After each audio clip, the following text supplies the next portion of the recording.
I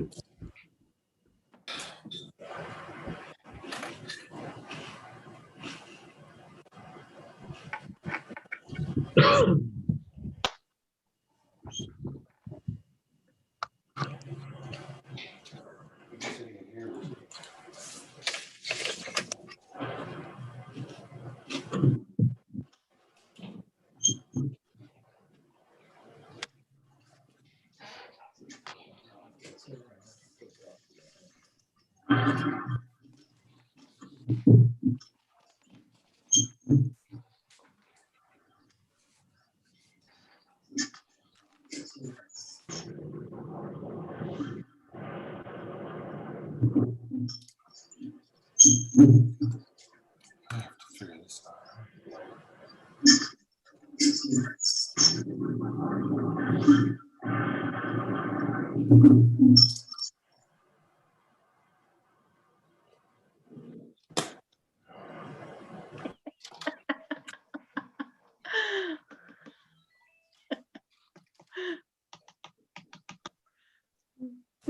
So, John, Yeah. I didn't know if we were up yet. Usually I start echoing. It's live, I believe live on YouTube. Bear with me. I just want to make sure that we are. Okay.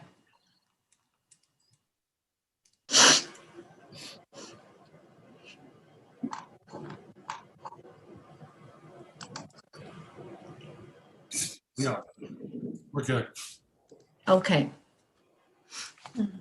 Well, I have 6:59 on my phone, so I think we're ready to reconvene. So I need a motion to reconvene open session. I moved. Thank you, Beth Second. and Rob.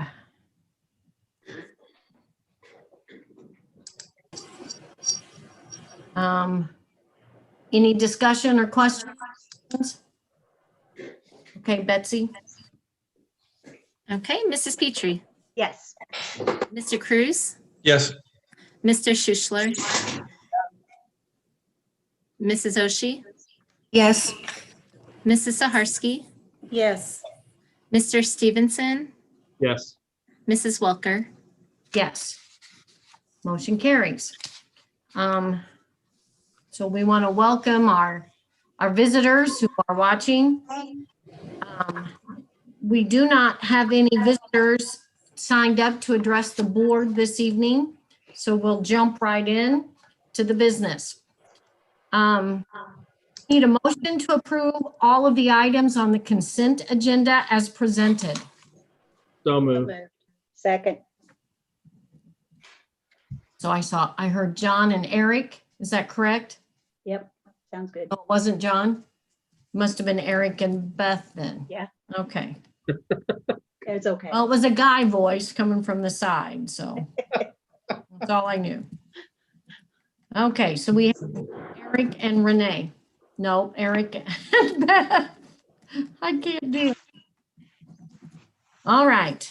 Any questions on any of the items on the consent agenda that maybe we need to pull or discuss? Mm-mm. Okay, if there's no questions, we'll take the roll call vote then. Okay, Mrs. Petrie, Yes. Mr. Cruz, Yes. Mr. Schuschler, Yes. Mrs. Oshie, Yes. Mrs. Saharsky, Yes. Mr. Stevenson, Yes. Mrs. Welker. Yes.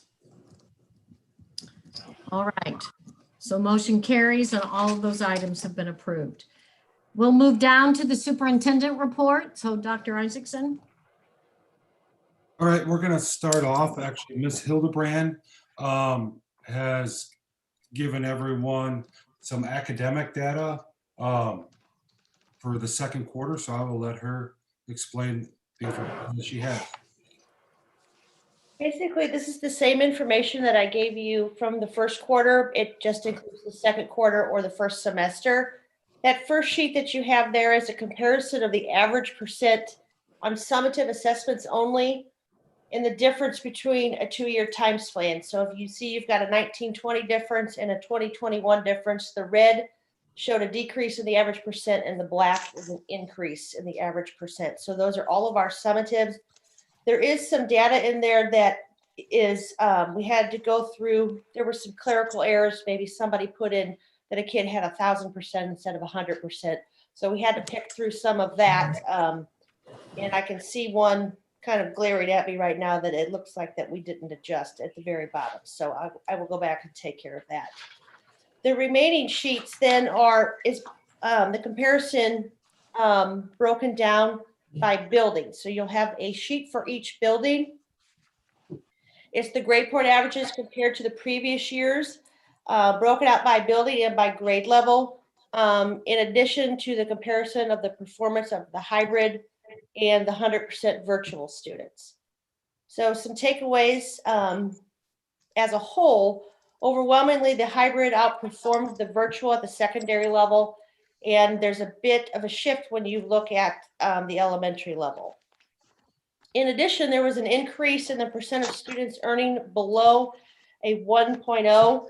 And I am very interested. I did not report the number of Fs at this time because I'm going to start digging a little bit deeper into those kids that are below 1.0. The majority of them, if they had 2 or more Fs and they were 100% virtual first semester, we did not allow them to continue 100% virtual for second semester. There are some medical circumstances that prevented a couple of kids from coming back. However, the vast majority of those kids who were failing 100% virtual first semester are now required to come 4 days a week. So I would anticipate that number going down. I am interested in digging deeper into that percent and looking at kind of a pattern, perhaps, maybe year after year. Maybe they were coming to school last year and had 3 Fs and 4 Ds, and now they've dropped to all Fs. So I didn't report on the mass number of Fs because I want to dig a little bit deeper into that information. Okay, I don't have that, obviously, because of my location. So did you compare like first semester this year with first semester last year? Correct. Is that, okay, so when you, John, forget that I can't see that. You're funny.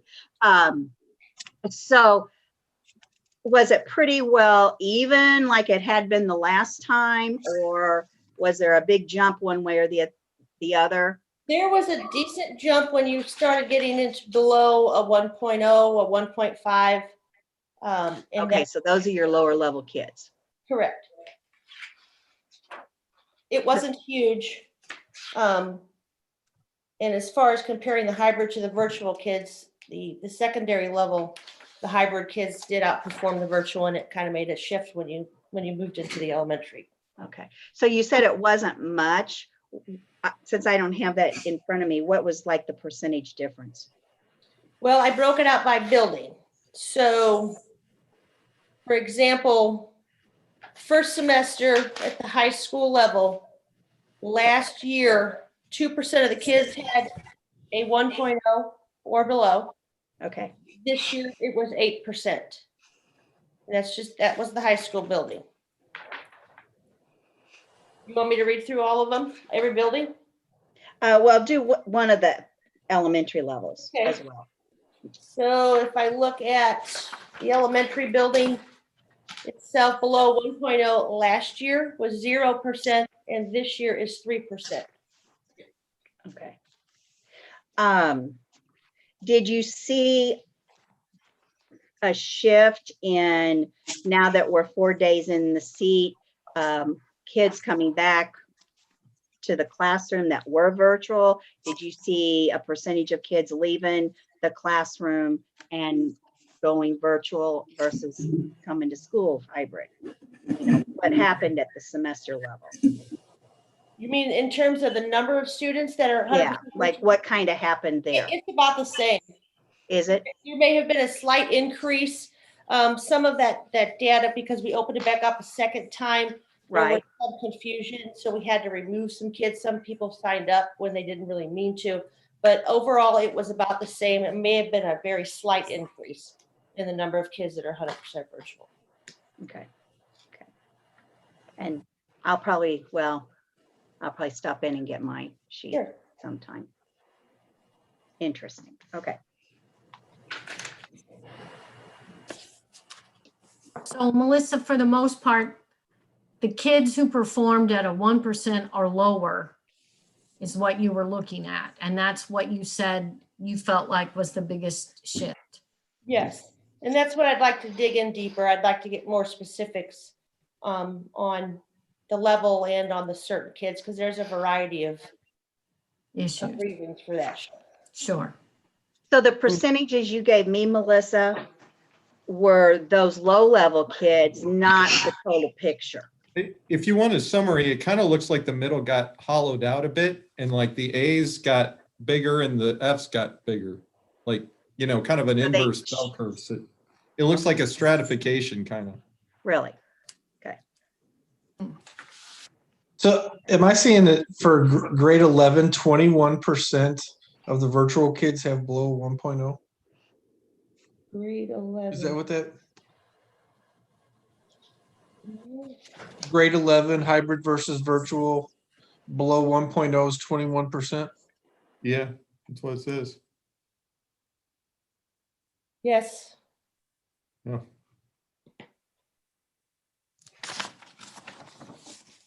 Ms. Hildebrand, is that 21% of the virtual students? So correct. if there's 10 juniors that were virtual, if 2 of them had below 1.1. Oh, that Okay, makes so a big so we're difference. not talking. We're talking 2 kids. 50 or 60 No, no, people. I'm not I saying, mean, No, that's it's- still two is still too many, but Right, that's 21% of the virtual juniors. Okay. I'm just curious, do you know how many virtual juniors we have? It has to be enough to produce a 21.28%. So it's probably more than 10. I can look it up, it'll take me a minute to get back to first semester. But below a 1%, when you think about their GPA is below a 1%. One, As a 1.0. teacher, a former teacher, that tells me those kids aren't doing very much. Correct. Right. We They're had, missing lots of work. we had kids who, not majority, we had kids that were getting 2%. That you have to do absolutely nothing. I mean, Right. and that's a 2% with phone call after phone call after phone call, after email, after phone call, after home visit, after another home visit. I mean, those kids, some of those kids were doing absolutely nothing. And the parents hard to had, get the that. parents had to make the decision to let them go all virtual, right? That is correct. Okay. Well, I don't see that 1%, less than low 1% being the school or the teachers, the administrators. They're all doing what they could to get those kids to perform. Right. They chose not to. Oh, I'm not saying, Exceptions, I'm sure. don't think that's what I'm saying, Lisa. I'm not saying that this is a teacher or school thing. I'm blown away that parents choose to make their kids virtual. And not There's help them. obviously no support. Yeah. Right. I agree. No. And in the classroom, we see that as well.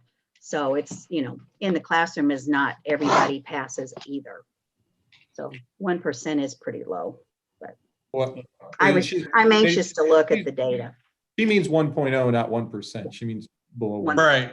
Right. 1.0. I get The it. GPA. Right, exactly. I said it wrong. Well, Okay, I think considering all the crazy we went through, it doesn't look like it's really, we're still on pace with curriculum and the kids aren't much different than they were last year, performance-wise. I think we did pretty good considering. That's correct. well, and one of the thing is, and as Mr. Schuster pointed out, with the hybrid, is, the students who did well in school really did well in school. And that it's smaller classes, you had more time to get your work done. And so we were just hitting on that. The key is, even as a parent of my own, is, son, did you do your work? Yep. Going back and checking on that. And that's the key thing is the hybrid is compared to the virtual, you can procrastinate a long time on virtual because you don't have to go back to school on Monday or Thursday or whatnot. On the hybrid, you could procrastinate a day or two, and some of those, that's where you had the spreading out. And a lot of that is procrastination related. The education in the classroom, we have already noticed that with the with everyone back 4 days. It just feels, I don't want to use the word chaotic because there's just more people. The classroom's a little louder. There's more kids in the class raising their hand. I think the kids from that standpoint enjoyed the smaller classes. They enjoyed being able to sleep in a couple of days too, but they enjoyed the smaller classes and the learning environment because it's different. I was at the primary day and it's definitely different in some of those classrooms. Not because the kids are acting out anymore, it's just more of them raising their hands. So you don't get that individualized attention. But it's kind of interesting as Ms. Hildebrand's delved into this. Ms. Hildebrand, do you want to continue? No, I'm finished unless there's any questions. I'm trying to put my hands on this, how many juniors we had last semester. So you can get an idea of what that 20% actually means. But Well, John, you mentioned being in the primary building and it's definitely different.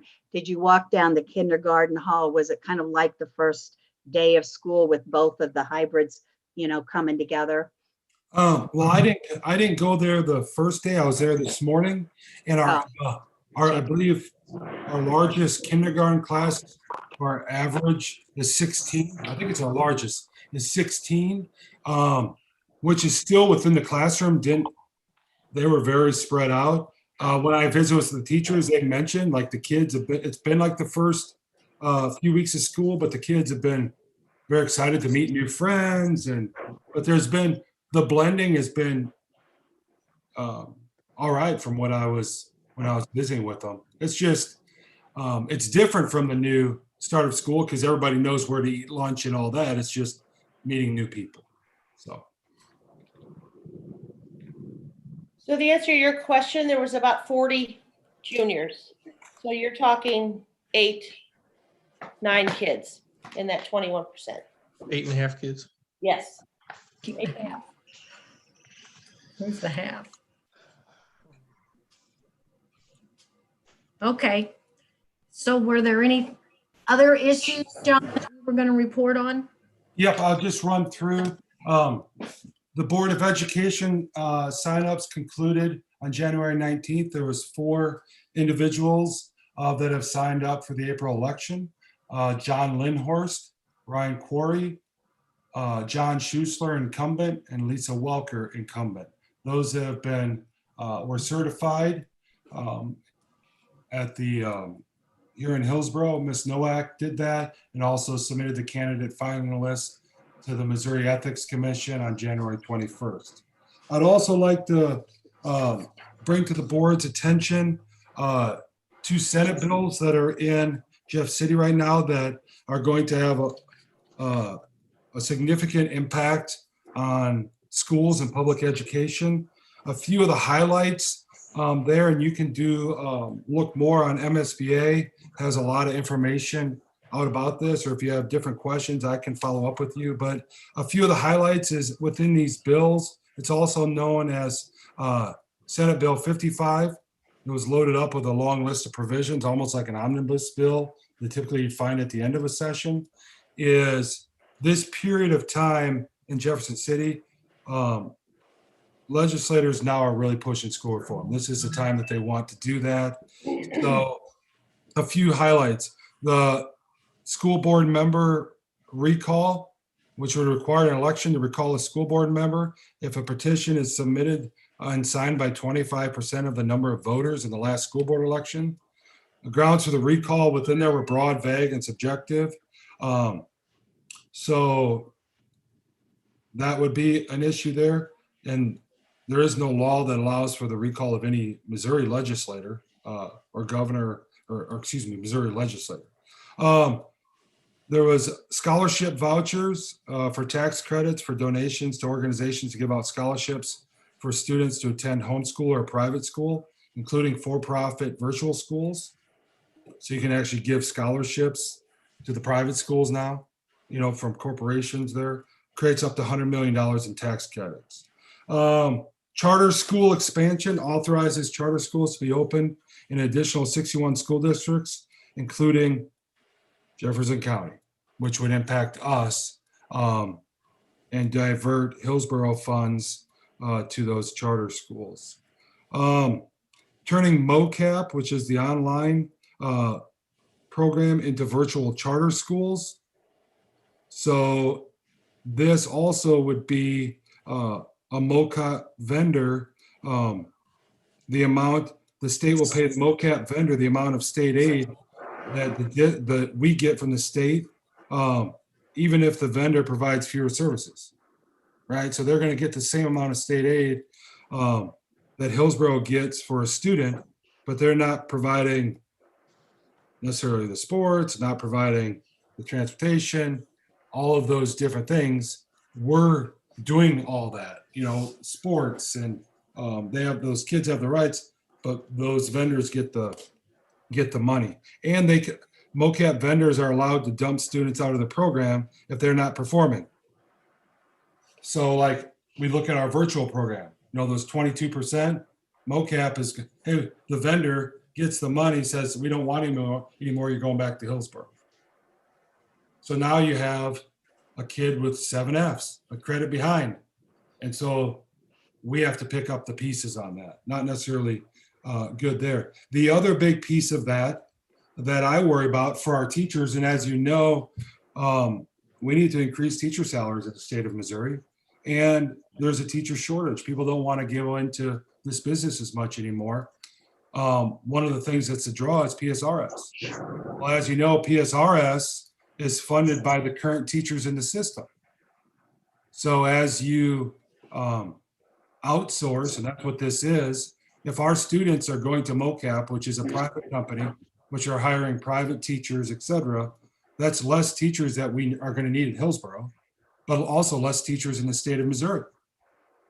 So it creates a funding issue for retirees and even our current teachers who are paying in the system to make sure that the money's there when they retire.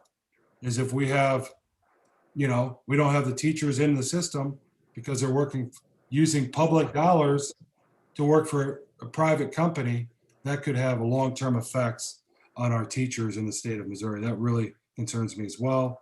Withhold states fund, another one, withhold state funding from members of MISHA, allows for state funding to be withheld from a school district who is a member of MISHA if they prohibit a homeschool student from participating in the event in the school district. So you have kids on homeschool playing on the football team, you know, and all those different issues there. And then also limiting the State Board of Education members to 1 term. That's just some of the items that were pushed out on some information there, but please follow up and look more deeply into that.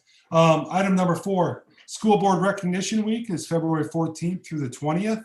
So that'll occur before our next meeting. I'd like to read kind of some information about that. Missourians benefit every day from the dedicated energies and countless efforts devoted by a group of more than 3,600 men and women from communities across the state. These public servants are elected by local constituents and do not receive compensation for their tireless efforts. They are the local school board members of the state of Missouri. During the week of February 14th through the 20th, communities across the state will honor the dedicated service of our local school boards of education during School Board Recognition Week. The goal is to build awareness and understanding of the important function of an elected board of education that the elected board of education plays in communities and schools. All Missouri citizens are asked to recognize their important contribution of these men and women and focus attention on the vital role these public officials play in the education of Missouri's children. A special thank you to all of you, our Board of Education here in the Hillsborough School District, for your dedicated service. So thank you very much. Also within there, I received a response from the governor regarding the board letter that we sent. He said he sent it to DESI and they would be responding. And then just briefly, some information regarding some vaccine for teachers. I don't have any information on I didn't include this in there, but currently for our teachers working with the health department, they're just not getting the vaccine. They're low on, from the state of Missouri is getting it from the manufacturers, state of Missouri and hospitals. Public health departments haven't gotten any yet. And so I know that our public health department has put in orders for like the last 4 weeks and hasn't received any. The mass vaccination sites are going to be around in Potosi, Farmington, and Troy. That was selected by outside of our health department, from what I know.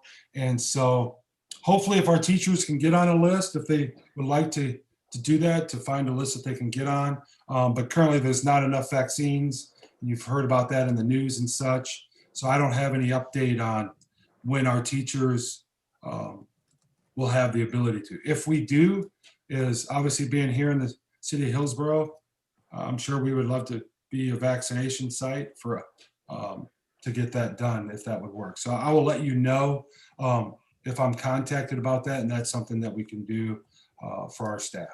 So any questions on that? And that's all I have. John, you need to let Miss Petrie back in. Her internet took her out and the host has to let her back in. Here she comes.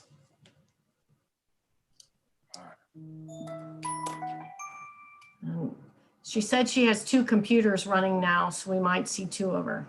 Okay. Okay. Are Is you there two? Beth? Yeah, Okay. hi. Hi. I'm sure that was good, John. All right. Next item is board policies. There were several listed. That's for you to go through and read. The committee has already gone through them, and this will act as our first read. Okay, we do not have any unfinished business, so we'll jump ahead to new business. The first item is to approve an MOU with Chestnut Health. So do I have a motion to approve the memorandum of understanding with Chestnut Health as presented? So moved. Thank you, Renee. Second. Second. Sorry, Angie. Any discussion or questions about that? Has this relationship been working how we had hoped from the beginning? Yes, I mean, we've had, Chestnut it's been hard to find counselors, but both our counseling group and Chestnut have worked through some of the hiccups and continuing to work through and grow in some areas. And so I think it's been fairly good, bumps in the road, but I think we both kind of worked through that on our own. So yeah, it's been pretty good. This here on this MOU, just to clarify, this is going, if you read in the board packet, this is to get a drug counselor here at school and shared. There's going to be 3 drug counselors, I believe, between 5 schools. So a drug and alcohol counselor. This is a part of a grant. So our MOU isn't necessarily getting us anything right now until they get approved for the grant, which will be June-ish that they will find out. So this is a part of their grant writing process. We will be the last of the 4 of the 5 districts to submit this. I'll submit this tomorrow. It's due, if approved, to try to get an additional counselor. So this is just for the grant, This is for the grant right now, yeah. right? Any other questions? Okay, then we'll vote on the motion to approve this MOU with Chestnut Health as presented. Mrs. Petrie, Yes. Mr. Cruz, Yes. Mr. Schuschler, Yes. Mrs. Oshie, Yes. Mrs. Saharsky, Yes. Mr. Stevenson, Yes. Mrs. Welker, Yes. So motion carries. The next item is regarding this analysis booklet that we received from Schneider Electric. So I need a motion to approve the business case analysis letter of intent with Schneider Electric. I move. Thank you, John and Eric. Any discussion, questions after going through the booklet and the information?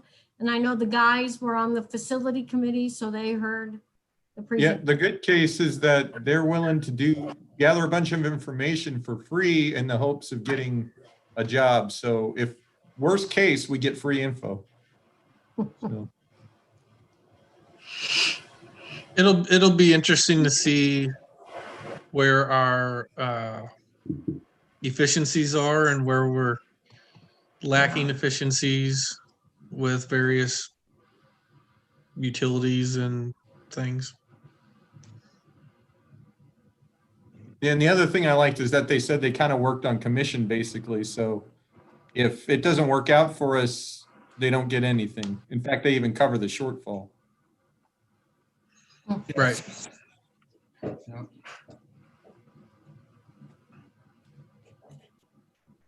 Any thoughts other than those anymore? Okay, so we'll vote then to approve the business analysis letter of intent. okay, Mrs. Petrie, Yes. Mr. Cruz, Yes.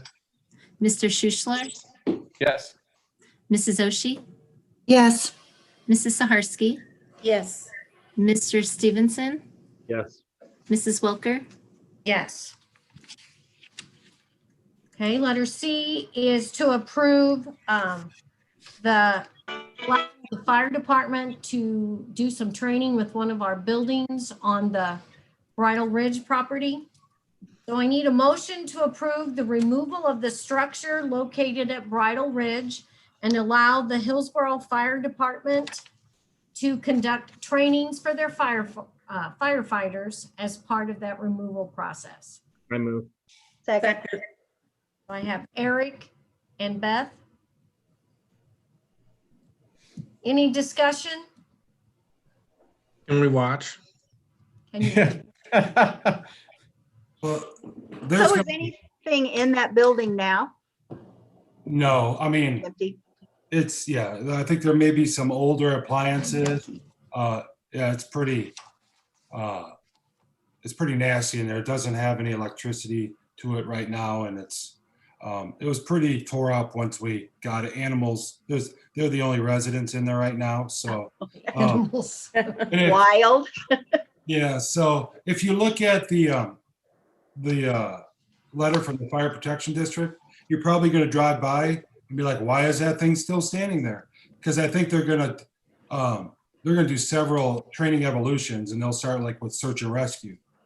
And so it's gonna be a dark home that they've never been in. So that may be a whole week of training, and then they'll burn a room out. So it's gonna be over a period of time before there'll be the final burn, so that they can really get some great training out of that. So it's a great partnership with our fire department, and it's a cost savings to us, because we're moving that building, and we're going to make it a lot smaller doing it this way. So will we be left with a pile of ash and whatever remnants are in there, Yeah. or? does- Who's Okay. responsible for the foundation? Yeah. Yeah, and so then we'll clean it up. I mean, we'll get probably a couple 30-yard dumpsters and do what we need to do to remove it, and then get it secured with that, so. Yeah, cool. Okay, so the motion then still is on the floor. We'll take a vote. Mrs. Petrie, Yes. Mr. Cruz, Yes. Mr. Schuschler, Yes. Mrs. Oshie, Yes. Mrs. Saharsky, Yes. Mr. Stevenson, Yes. Mrs. Welker, Yes. Very good. Motion carries. Next item is to approve a subscription agreement with the Missouri Operations Plan Tool. So I need a motion to accept the Mo EOP subscription agreement. So moved. Thank you, Beth. Eric, Second. saw your mouth move. Were you making a motion? Second. Yep. Okay. Okay. I think Mr. Ramsey has been instrumental, there he is over there, in this process. So we'll let him address some things, or if you have questions.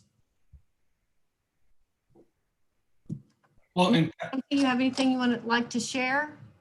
can I start out before? Okay, If kind of just if you remember last spring, we did the board training as a part of our MSBA training. We talked about the emergency plan and such and went through that. After that meeting, Mr. Ramsey has handled our safety and security and kind of spearheading that in addition to his numerous other duties. And I contacted him and said, hey, we probably need to look at our emergency plans because we haven't. And the board had kind of would like us to do that. So we had kind of discussed that. And so Mr. Ramsey, like always, took off running and contacted me about this probably early in the summer. And I said, go with it, explore it. And so that's what he's here to present to you, kind of what he's been working on. I think you guys all have well, good evening, by the way. But I think you guys all have a summary of kind of how the process started after Dr. I and I had talked about the past plans and kind of where we were at with those. We started some exploration, just research on various plans and how to segue some of the past plans. And our plan that we have in place, the actual flip charts themselves, is our current operating plan. And that's all still pretty accurate, even though I think it has, I think the date on that was 2012, but we review that annually as a team, the administrators, and with some guidance from law enforcement. But when I started to look into that, EOP plans are pretty vast and various, and there's a lot of components to them. A lot of people confuse an EOP plan with that flip chart, like they think that's the EOP plan. But there's a lot more structure that goes to the overall plan, which it can get kind of overwhelming. So I came across some YouTube videos through the Missouri School Boards Association and basically just reached out to Bob Klausmeyer, who is their director of safety. And we had some really good conversations. And basically I was just looking for almost like a skeleton frame to be able to structure a variant plan. And Mr. Klausmeyer was really open to assisting with that and giving me some templates and providing that. And a few days after we had numerous conversations, he reached out to me and said, hey, we're on the doorstep of developing this statewide plan, which is referred to as Mo EOP. And so when he explained that to me a little bit further, it's kind of a modernized version of a really old plan that was called ERIP. From, I'm going back 13, 14, 15 years ago. be careful. So when I looked at that plan and the benefit it would have to us, I talked with Dr. I and kind of explained some of the features. Basically, Mr. Klausmeyer and I offered us basically to come in and be a I don't know, like spearhead, but really their tech part of their plan, because they didn't have any districts on board. They were getting more districts on board. And then we became part of a pilot project with them in which some of that was just technical aspects. I would even provide them with gibberish and then submit that to them, and they would work out their technical glitches. And some of that was cumbersome, a little slow moving, but I felt like it was overall beneficial to the district to engage in that. And I guess really to kind of wrap up, really the benefits of this plan, in my opinion, in looking at it, is really it offers us a way of disseminating our flip charts to our staff. That we can obviously do that through printed wall charts like we currently have, but then also an email component as well as a phone app. So all of our staff could have all of our plans on a phone app. I think overall too, like I was explaining to Dr. I think it offers us a level of, I don't know if credibility and authenticity is the right words. because we're joined with the Missouri School Boards Association, and the vastness of the overall plan that itself, the components of that plan are pretty in-depth, which I think offers us a little safety and security if we would have an issue down the line. These plans weren't just developed by me and some of the administrators and a few police officers. The structure there has been pretty well researched and covers a lot of legal aspects. And then kind of the beauty of it is we get to put our own spin on that with our own content and our own command structure and that type of thing.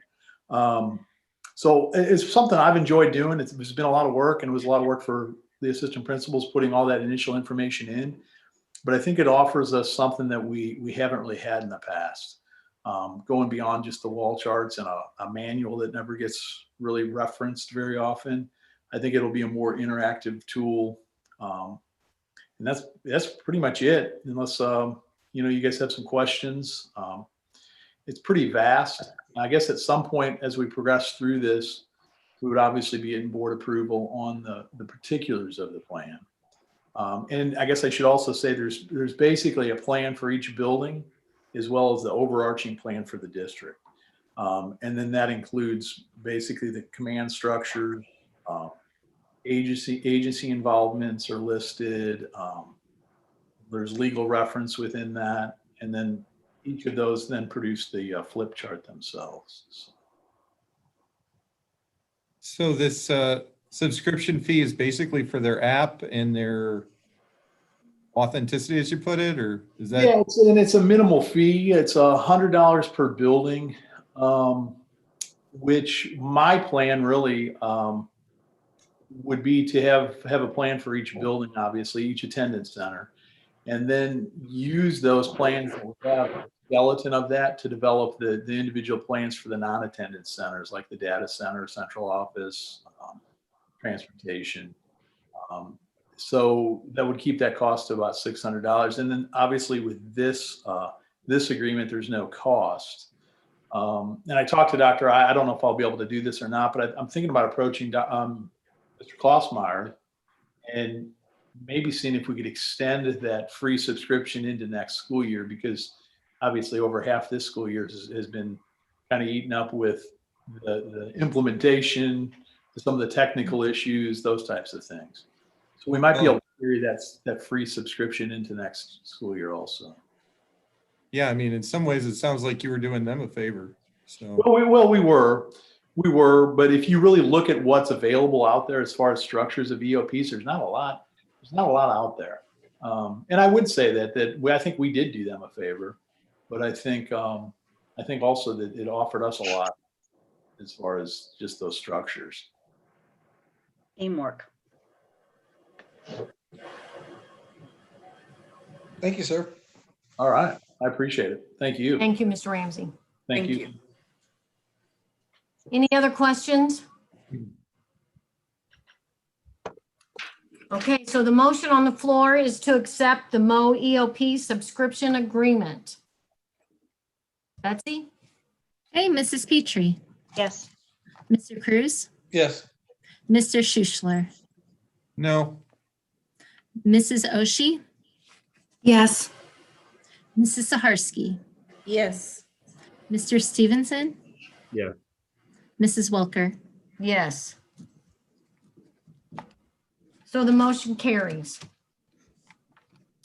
Next item, I need a motion to approve a board resolution allowing the use of accrued leave days by 10 and 11-month classified employees on the first 5 snow days, emergency virtual days, and spring break from January 26, 2021 to June 5th, 2021. So moved. Thank you, Beth. And John? Dr. I, do you want to give any background or any additional information?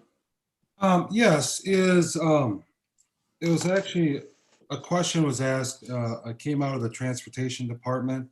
Ms. Phillips had asked that a driver had approached and asked about potentially using leave time, like on snow days and such.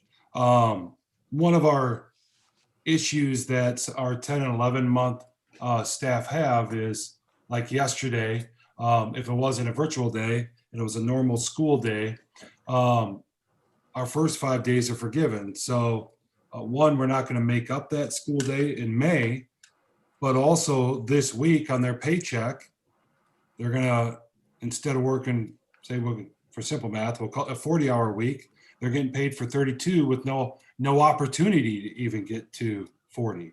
That really hurts in the month of December and January because we have Christmas break in there. And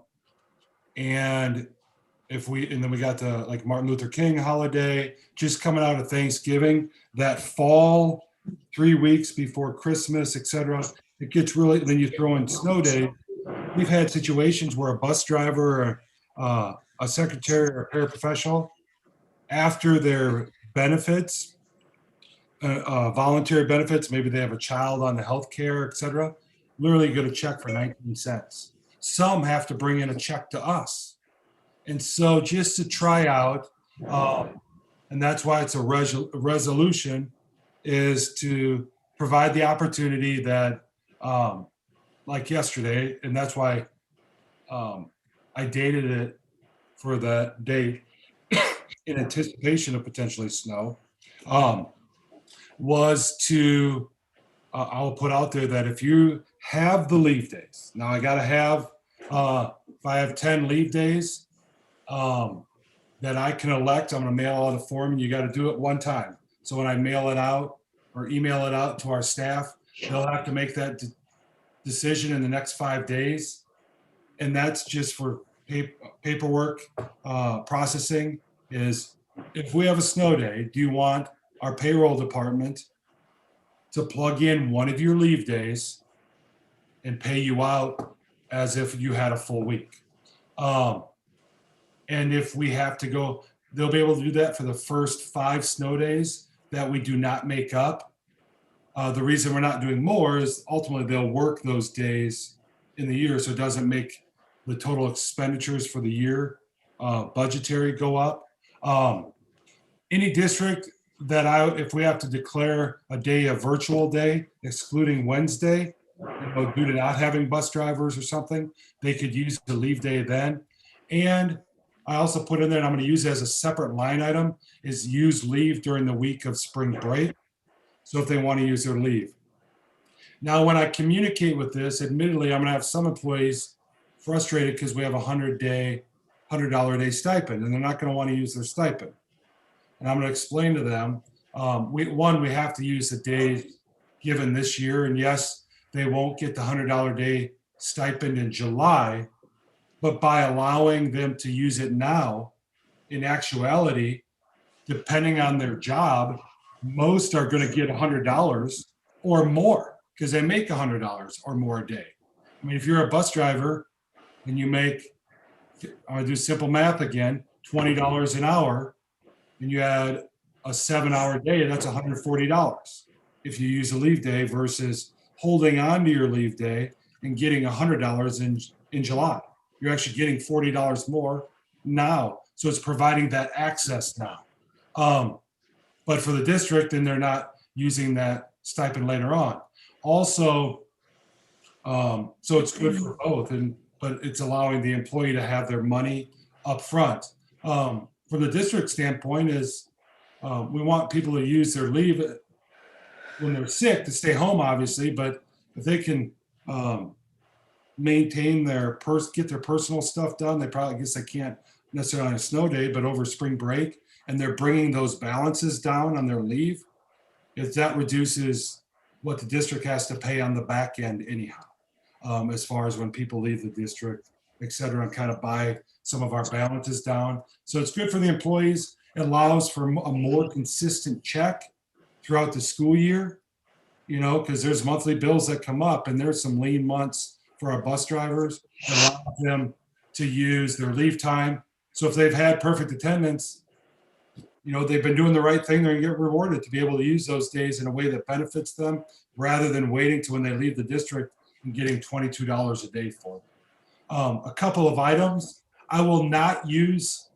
if I elect this as an employee and then I take 5 days at spring break, plus I had yesterday off, for the purpose of board policy, I wouldn't write them up that, well, you missed 6 days in a semester, they're not going to apply. So, and they will not count against the perfect attendance calculations that we do on there. So I'd like to just try it out, offer it, to see what the reception would be. What are the logistics and such. So just a resolution for the duration of the school year. Are there any questions? Okay, so we'll test out this resolution then. We'll have to take the vote. Betsy? Okay, Mrs. Petrie, Yes. Mr. Cruz, Yes. Mr. Schuschler, Yes. Mrs. Oshie, Yes. Mrs. Saharsky, Yes. Mr. Stevenson, Yes. Mrs. Welker. Yes. Motion carries. Last item for this evening has to do with a contract with Tent City. So I need a motion to approve a contract with Tent City for a lock-in at the high school on February 27, 21. Motion. Oh my gosh, everybody did. So I know I saw Beth and John. John, did you respond? Okay. Any discussion or questions? Mr. Stevenson, I have a question for you Okay. because I know you're a Palm parent. So you guys all know about the cost and we're aware of this factor. Absolutely. Yes. Because there's much cost to the school, it's more to the parents. Yep. Okay. Any other questions? All right, Betsy. Okay, Mrs. Petrie, Yes. Mr. Cruz, Yes. Mr. Schuschler, Yes. Mrs. Oshie, Yes. Mrs. Saharsky, Yes. Mr. Stevenson, Yes. Mrs. Welker. Yes. All right. That will conclude our meeting. So I need a motion to adjourn the meeting and it is 7:50. I move. Second. Okay, so I have Eric and John. All in favor of adjourning the meeting? Raise your hand. All right, meeting adjourned. Thank you. Remember when these used to be 10 o'clock midnight? Mm. I remember some later than that. Yeah, I was gonna say that we're going till 12:30, 1 o'clock a few times. That's Yeah. true. I agree. Thank you, John, again. Thank you. We're great. We See y'all.